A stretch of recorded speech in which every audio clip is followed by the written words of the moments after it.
Hi friends, my name is Dennis Beatty. A year and a half ago, I published this tutorial to teach you how to create a real-time updating to-do list using Phoenix LiveView. As of now, that tutorial has been viewed by over 6,000 people, but a lot has changed with Phoenix and LiveView since I first published it, so parts of the tutorial no longer work.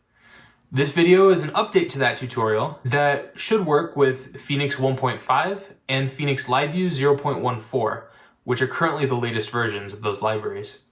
My Twitter link is in the description below. If you're watching this on YouTube, it's on the bottom of the post. If you're watching this on my website, let me know there or in the YouTube comments if there's anything that you don't understand or that you want me to cover more in depth. So Phoenix LiveView is a great solution for anybody who wants to get a real-time app out to the world quickly without spending a ton of time building out both front end and back end. Today, I just want to show you how simple it can be. Our to-do list will be backed by a database, so you could use the same pattern for business applications to add real-time functionality without a ton of overhead.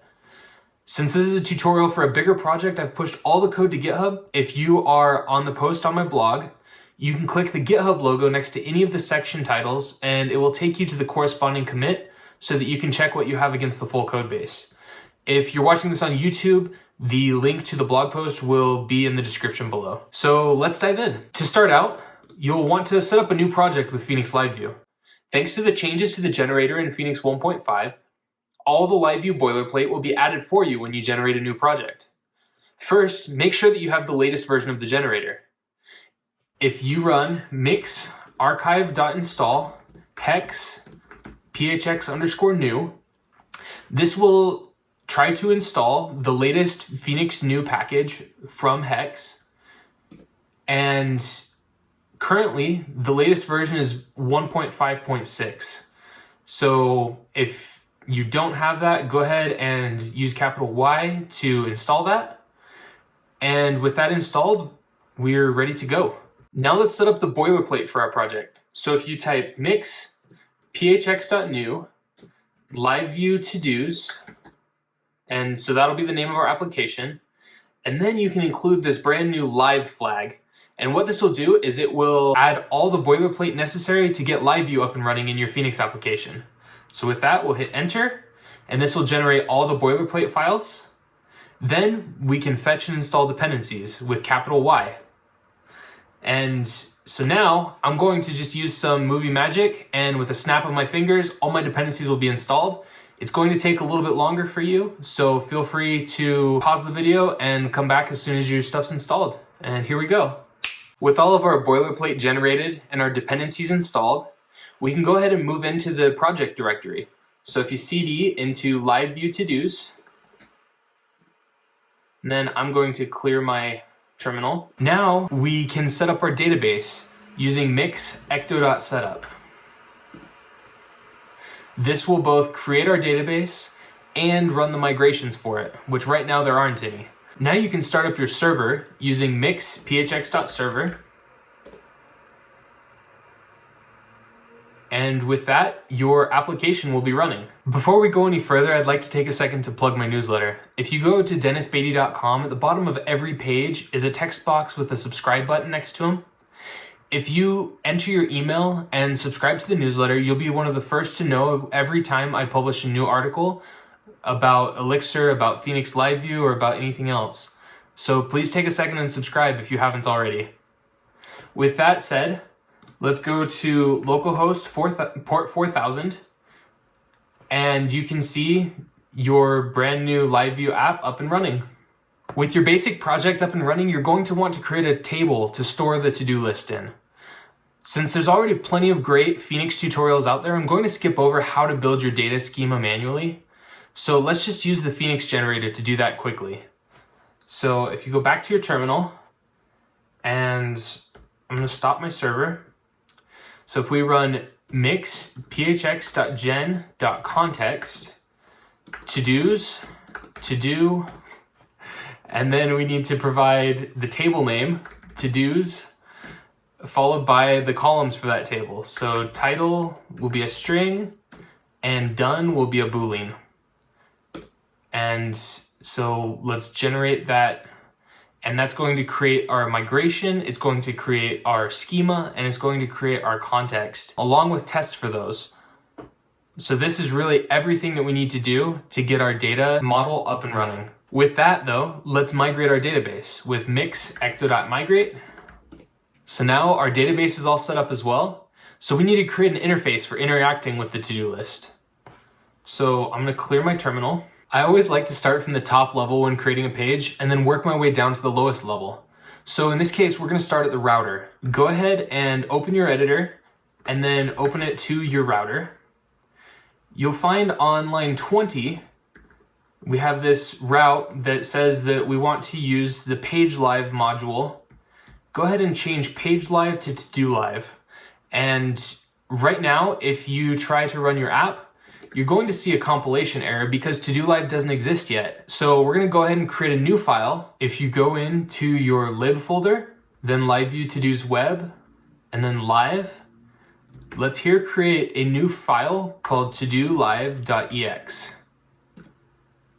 And go ahead and open that up. Here we're going to just create the boilerplate for a new LiveView module. So if we say LiveView to-dos web.todolive, then I'm not going to worry about module documentation. Now we're going to say use LiveView to-dos web LiveView. And this is a macro that Phoenix 1.5 provides that will provide all of the necessary imports that we need for our LiveView to work properly. Now we will add our mount callback, and that's going to take params, a session, and a socket. And we want to return an OK tuple with the socket. And we also want to provide a render callback. And that's going to take in the assigns from our socket. And then it's going to return just a simple string rendering LiveView. You'll notice because we're using LiveView that we are going to use this L sigil, which is the LiveEEX template type that we need to return here. So now if you save this file and go ahead and run your server again, mix phoenix.server. Once that starts, you can open your browser and you will see that you now have the text rendering LiveView on the page. Awesome. So we've got that working, but now let's actually do something with it. So now we want to display the to-do list. When the LiveView mounts, we're going to want to load in the to-do list so that the LiveView can render it. So let's go ahead and update our mount function. If you stop your server and open up to-do live, when we use the generators to create our data model, it generated a context for us. So let's go ahead and alias that context with alias LiveView to-dos.todos. And then we're going to want to assign to our socket a list of to-dos that comes from todos.list-todos. And I can already tell that I'm going to get tired of saying the word to-dos. Hopefully you're not getting as tired of it as I am. So I'm going to go ahead and save this file. Now the LiveView process will have the list of to-dos, but it isn't actually displaying them. We're going to need to create a template file to do that. If you go into lib, then LiveView to-dos web, then live, to the same place that our LiveView module already exists, let's create a new file. And we'll call this one to-do live, just like our LiveView module, but this time we're going to say .html.leex. And go ahead and hit enter. And so now we have this template file. What we're going to want to do is create a for loop, loop over each to-do in our list of to-dos that we get from the assigns. Then we're going to create for each one of those a div that contains to-do.title, and then we can end our loop. So previously, we would have also needed to create a view module and change our render callback to call the view and tell it to render the template. But thanks to some new Phoenix magic, a template in the same folder as the LiveView module that has the same name will be used automatically. So for a large project with many live views and templates, this might not be the easiest way to organize things, but because this project is smaller, we're going to go ahead and take advantage of that. So if we go into our LiveView module again, we can remove our render function so that only the mount callback remains. Now I'm going to close my editor and start my server again.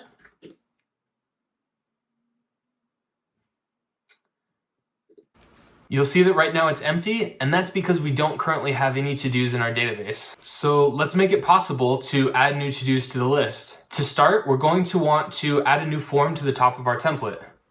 So if we stop your server, go into your template,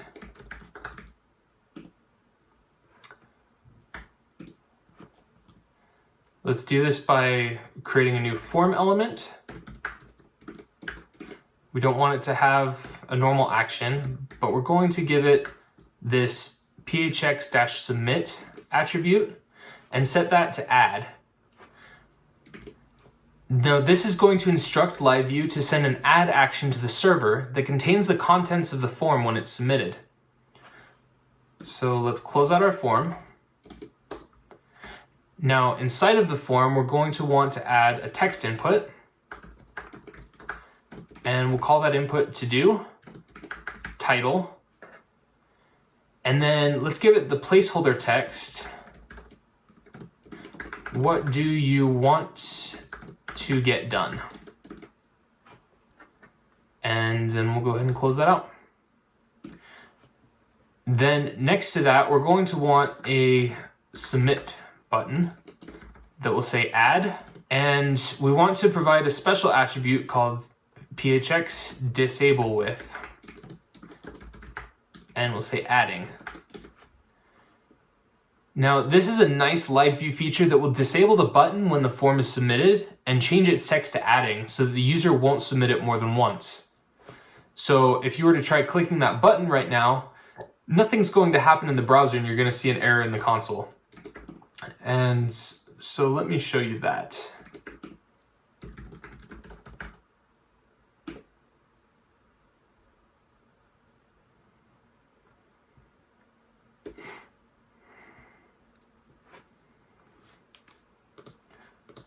If we type something simple and hit add, it didn't seem to do anything.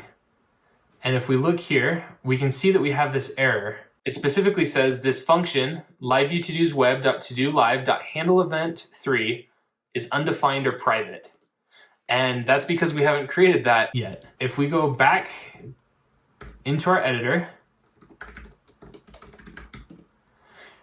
we're going to want to create a new handle event function that's watching for an add event and then takes the to-do information that's passed in and creates a to-do.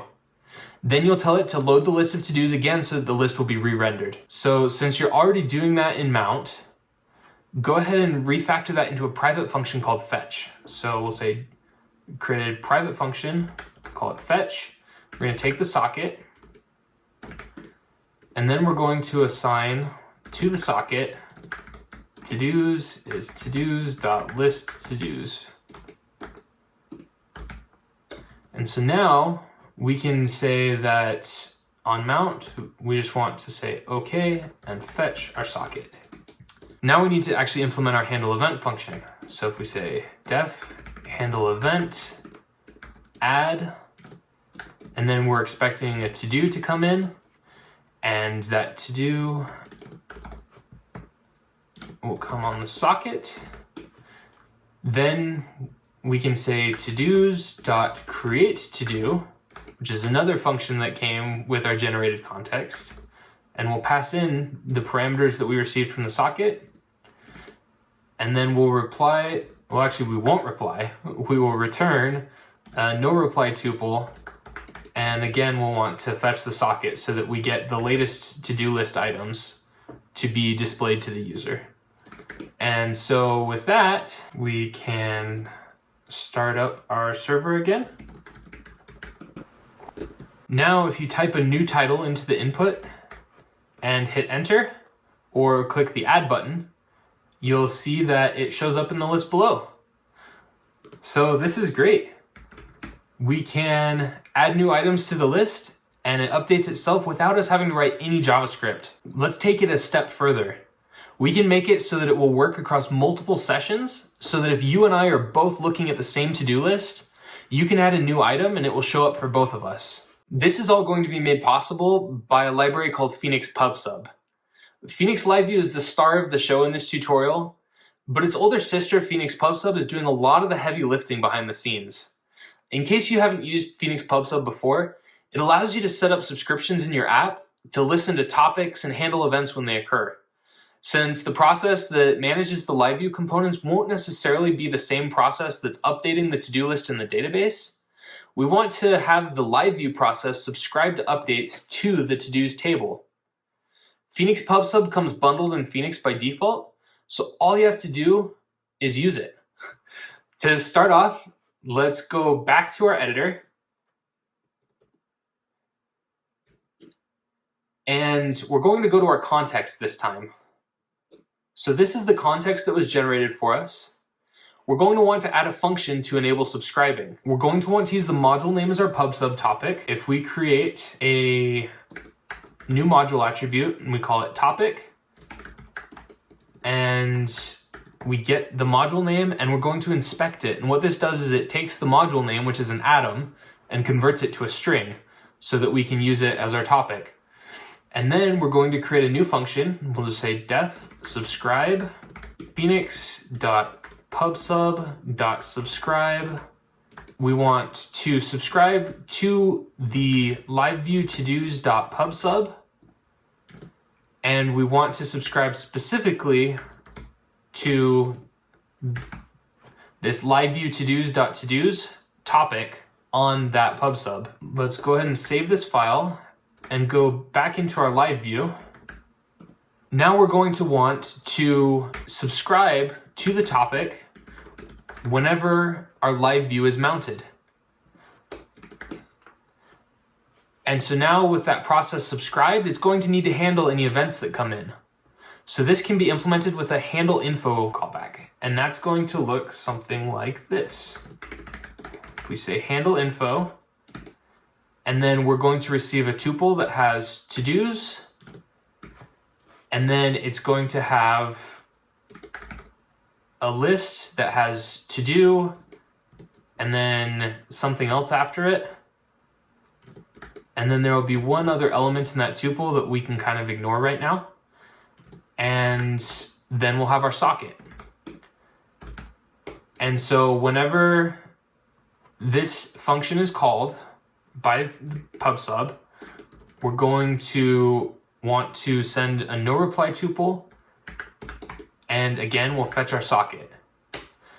So what this is going to do is whenever a new to-do is created or a to-do is updated, Phoenix PubSub is going to send a message to our LiveView process.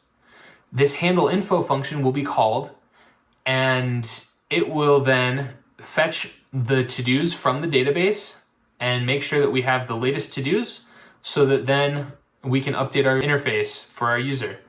So if we save this, now that the LiveViews are subscribed to the topic and handling events, we need to actually broadcast events to them. So if you go back to the context, we'll create a new function called broadcast change. And we'll send it an OK tuple with a result and then an event name here. And we're going to want to then call phoenix.pubsub.broadcast, and we're going to broadcast again on the LiveView to-dos PubSub. And we want to broadcast to our topic, and then we're going to send it the module that this is coming from, along with the event that's getting called and the result of that event. Then to make all of this work, we're going to need to modify all the functions in the context that are going to mutate data in the database so that they'll call our new broadcast change function. So the first one will be our create to do function. So after insert, we can call broadcast change, and it's going to pass in the result of our insert, which is going to be an OK tuple with our to do. Then we would need to provide an event name. And so we'll say to-do created. And so then we have our update to-do function. We can do the same thing and say broadcast change with the name to-do updated. And then we can go to our delete function here. And we're going to need to change this a little bit, but we can say to-do and then repo.delete and then broadcast change to-do deleted. And that's all there is to it. Let's go ahead and quit and start up our server again. Now, if you open the app in a second window, you can add new to-dos to the list, and you'll see that they're being added in real time in both windows. If we say goodbye, you'll see that it showed up in both windows simultaneously, even though I only entered it in the one. So now anytime there's a change in the to-dos context, it's going to be broadcasted out. The LiveView processors are going to listen to those changes and then send the update down to the client in real time. I don't know if there's ever been a way to build something like this with so little effort. So now that you're properly creating and reading the list of to-dos, let's give updating a shot. Since it's a to-do list, you really ought to be able to mark items as done, right? So to start off with, let's go in and modify our template. We want to modify our template to include a checkbox next to each to-do list item so that we can display whether or not it has been checked off. So inside of our div here, let's go ahead and add a checkbox and tell it that it should be connected to to-do done, and the value should use to-do.done. And currently we're displaying whether or not the to-do list item has been completed, but we want the user to actually be able to check things off. So let's add a couple more attributes to our checkbox. If we add Phoenix click, and we'll call the event name toggle done, then this will send a click event to our LiveView. And then we can add Phoenix value ID is to-do.id. And this will send the ID of the to-do list item up to the LiveView event as well, so that we know which to-do list item to mark as completed in the database. If we save this file, if we were to run this right now, we'd get another error because we're not currently handling that event. So let's go into our LiveView module, and we're going to create a new function called handle event. And again, the event name is toggle done. And then it's going to receive an ID. And so we want to take that, and then it will also receive the socket. And so we're going to want to get the to-do item from the database. And then we'll want to update that to-do to set the done attribute to the opposite of what it is now. Then we will return a no reply tuple with our updated list of to-do list items. There's an optimization that we can make here though. Whenever our to-dos context updates a to-do, it's also going to broadcast to all of the PubSub subscriptions that that update occurred. And so we're already going to be fetching the list of to-dos. So we can actually remove this here because it will already happen for us. We can actually do the same thing here when we create a to-do. If we run our server again, if you try checking a few of the boxes, you'll see that they update in real time, even across multiple browser windows. I don't know if I'm ever going to get tired of how cool that is and how easy it was for us to set up. So there you have it. We just created a simple to-do list with Phoenix LiveView that didn't take too long to implement. Like I said before, LiveView is awesome, and Phoenix PubSub is pretty amazing too. It was super simple to subscribe to events and publish those when you update the database, and that allowed you to get all this set up really easily. I'd highly recommend spending some more time getting familiar with PubSub because it can be a very powerful tool in your arsenal as you build real-time applications. If you want to keep going with this project, the next thing I'd recommend is adding a delete functionality. The to-dos context already has a delete to-do function that you can make use of, so you can probably use what you just did with the checkbox as a template. If you do anything further, please reach out to me on Twitter. Let me know what you did. I'd love to see the things you're building as a result of these tutorials. If you like this, please hit the like button below and subscribe to my channel so that you can get notified of my next videos. I plan to continue releasing them with accompanying blog posts whenever I can make time. I know I haven't been consistent in the past, but I'm hoping to improve there. Let me know on Twitter or in the comments for the video if there's anything further you'd like to see me cover. But most of all, thanks for watching.